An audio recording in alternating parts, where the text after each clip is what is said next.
So you have 58 days between now and the end of the year. 58 days. How much could you accomplish in 58 days?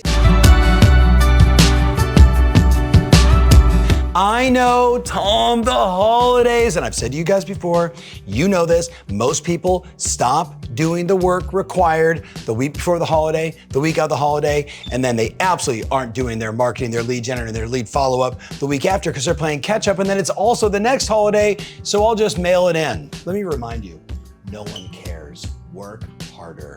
No one cares. Work harder if you don't plant the seeds and make sure that January and February have lots of opportunity, a giant pipeline of opportunity. You know the position you put yourself in. How many more times in your life do you have to do this? Poor, rich, lots of opportunity. And as soon as we get here, what do we stop? All marketing, all lead generation, all follow-up, all activities that got us there. And then we have that roller coaster experience back to poor. Then we build ourselves back up again and a roller coaster back down again.